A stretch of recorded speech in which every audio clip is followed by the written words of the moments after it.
So I made a video recently and I got a comment from an American saying, "How do you like those 50% tax rates?" Now, I will say first of all, there is no 50% tax rate in the UK. The highest bracket possible is 45%, and you would only pay that 45% on anything you earn that is over £125,000 a year at the time of recording.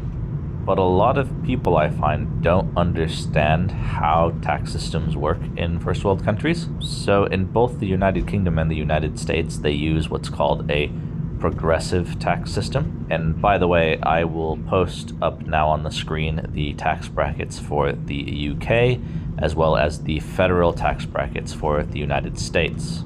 Now, one important thing to remember before I continue here is that the United States also has state income tax from most states, so you have to include that on top of the federal income bracket, depending on which state you live in. So with that said, a progressive tax system obviously has brackets.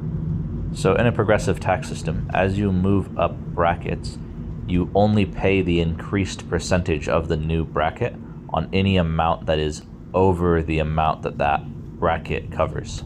So as a random example, if the first bracket is up to 40,000 at 10% and the second bracket is up to 50,000 at 20%, that means that for the first 40,000 you make, you'd only be paying 10%, and then anything between 40 and 50,000, you'd be paying 20%, but you'd only pay the 20% on anything that is over 40,000, not for the whole thing.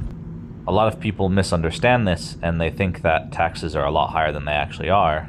And I've actually seen people turn down great raises because they thought that tax rates were fixed and not progressive like this. Now, as for the US versus UK taxes, once you take the UK tax brackets as you've seen and you look at the US ones and add state income tax, they aren't massively different actually.